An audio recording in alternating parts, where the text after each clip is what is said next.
Hey, Bible lovers, I'm Tim Nichols, and I'm here to bring you a little bit of a different type of Nichols Word. As the last video you saw, I have Vitaly here with SDG Rebinds, and I have Daniel here with Logos Rebinding. Both of them do some amazing work. If you didn't get a chance to watch that last video and see some of the craftsmanship that they put on display and the different leathers that you can get, one of the great things about getting a custom rebind done is that you can get anything you want. You can get any leather you want from virtually any animal you want, considering that it's legal in the United States and there's ethical means of obtaining the leather. And you can get any feature that you want. You can go with any color combination that you want. You all don't even care if you like it. Right. Yeah, exactly. I would say both of you have probably done custom rebinds. You've thought, man, I do not like this. Absolutely. Absolutely. Yes. So you can get whatever you want. The issue is that the more bells and whistles that you get, the more expensive this thing can get. So we're going to take this section and we're going to talk a little bit about how can you see. The thing is, there's a couple of ways you can save money on a rebind. Number one is you can go with a new guy. And with a new guy, there's all sorts of risks, as we've learned in the last couple of years. Number one, you can get craftsmanship that is disappointing. And one thing I want to mention in this video is that when I get a rebind that is I would consider poor craftsmanship, I send it back. I'm not going to review it. So I have seen more rebinds than you all have seen on this channel because I send them back, and I don't want to promote work that's not good. And it has to be at least passable, and then the rebinder has to agree for me to point out the issues if it's just in that passable range. And I've got a couple videos that are floating around out there that have that. You know, this one's in a passable range. Here's some of the issues. You're going to save some money. But a lot of times they don't have their business model set up yet. They don't have a real plan as to what if they start getting custom orders. A lot of them are guys that have occupations outside of rebinding, and they get overwhelmed. They can get months and months and months behind. Some of them don't know how to handle money. So what I have here is I have two guys with established reputations that have been in business over a half a decade and have a reliable business model. They have solid craftsmanship, but they don't have those beginner prices. So what are some ways, if somebody wants to say work with you all or someone that is established, where they can save a few bucks when they're in that range to where they can't spend, say, $500-$600 on a rebind, and they need to get it down in the threes and possibly even down in the higher twos? Is that possible? And if so, how can they pull that off? Yeah, absolutely. You'd probably be surprised. I mean, I guess how many rebinds I might do that are in the higher twos, low threes, just based on a couple of different options that I withhold. Vitaly and I differ probably in some pricing things. And there's a few different angles I'm kind of thinking about. You can look at this. One way with me to save an extra buck here or there, find a block that's a little bit smaller that you like. That's going to be a big thing. You know, pit minions, we used to rebind a lot of the Cambridge pit minions. Those are a little bit more expensive, and I'm seeing a little less of those. But a lot of the compact editions, I just got sent a CSB compact value edition that I'm going to rebind as somebody's pocket Bible. And it, you know, this is my starting price for this is $180. You can add on, I can get full, you know, you could probably get full details on that one and still come under $300 on my wait list. One thing that I would say, yeah, choose a good small block that you like, and that's probably number one for me. I don't know, Vitaly, do you have something to add there on some things? Yeah, I would say, yeah, start with a smaller text block, one that's probably maybe not as expensive. Like Tim has the ESV personal size reference. That's a great starting point. In the NASB, they've started putting out the compact editions printed in Korea. Those are a great size and not too expensive. And then see what the rebinder offers in terms of leather options. Pretty much every rebinder has like a starting point, like the most basic leather that they know how to work with. It might not be the premium of the Battlelassie Carlo or other goat skin, but like for me, my starting point is the Sully goat skin. I can get it in a variety of colors. Doesn't have the most premium feel, but it keeps the price down for that. And then look at what options you can leave off. Maybe you can leave off art guild, leave off even stitching. Honestly, at least for me, the single most expensive add-on is the perimeter stitching, because say for a large Bible, it takes at least an hour of work. And you can go without that. And in the 5+ years that I've done Bibles without stitching, no one has come back to me with the leather coming loose. So the stitching, it does guarantee that the cover or the fold over right here doesn't come loose. But even without stitching, if the rebinder has been doing it for a while and knows how to do it correctly using the right glue, it shouldn't come loose either way. So that's also another big way to save some money on the options. So Absolutely. Yeah. one of the things that's key that you just said that I really want to emphasize is another disadvantage of going with a newer rebinder and saving money. Now, I'm not saying don't do that, but what I am saying is one of the disadvantages is they may not know fully how to do some of these things that allow them to hold up for an extended period of time, like when you do the fold over and the glue. I've got both options.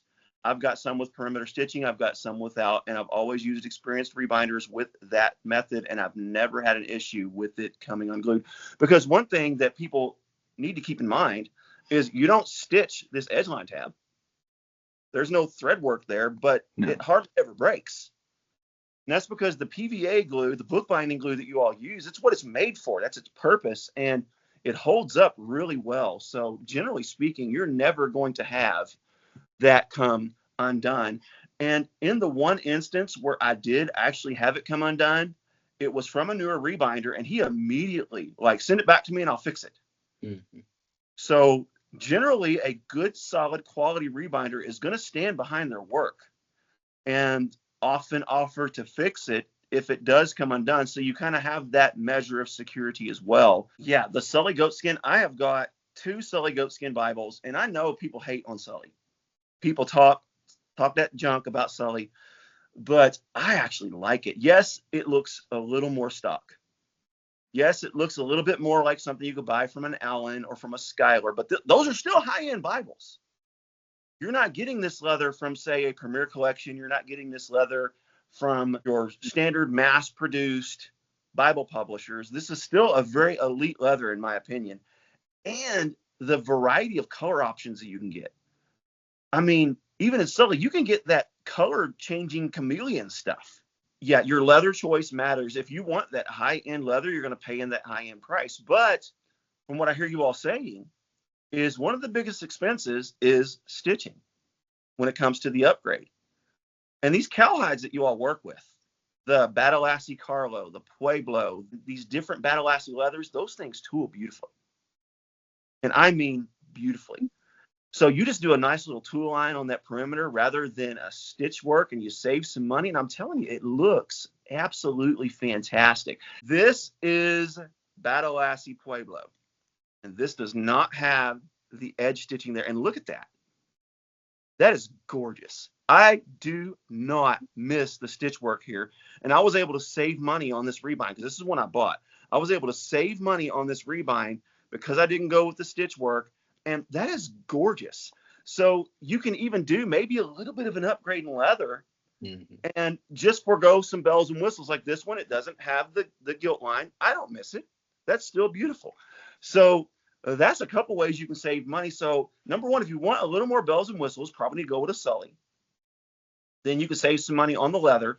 But if you want to go a little bit of a higher grade leather and just give up some features, then go with a leather that tools really nicely. Like anything in the Badalassi line is going to tool beautifully. And I mean, of course, if you're going to do the stamping on the cover, that's going to cost extra. And I don't know, does it cost extra to add foil stamping to, or is blind stamping cheaper? Or is it pretty much the same? Yeah, I was going to mention some things. There's probably differences, maybe again in mine and Vitali's way of doing things. I was just going to strip down to kind of the basic options that I do. Okay. The spine stamping is inside the basic options. And so you can get, I usually go Holy Bible translation, my logo, and that's that. I don't charge extra for that. If there's something that I need to reset some type, yeah, I'm going to charge a little bit more.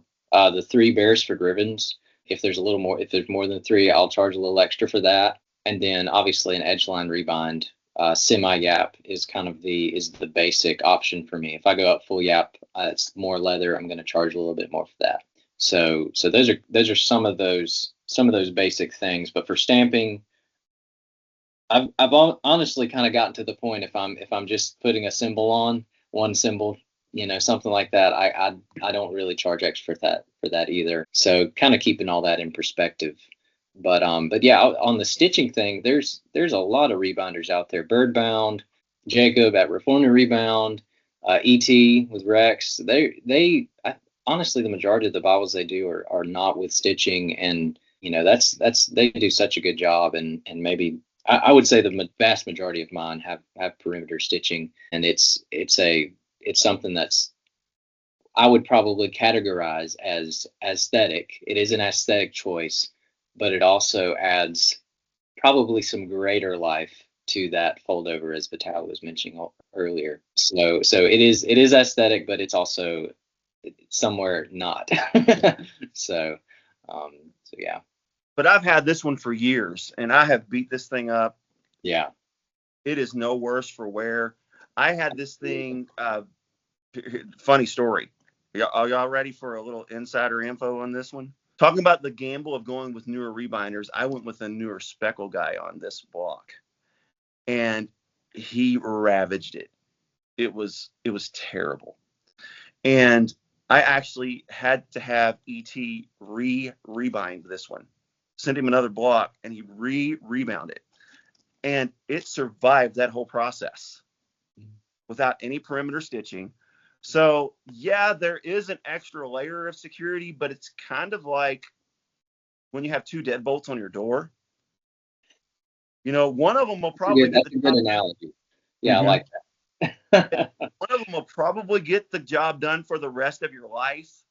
But 2 of them, if the first one gives way, the second one's kind of got you. And that's what stitching does.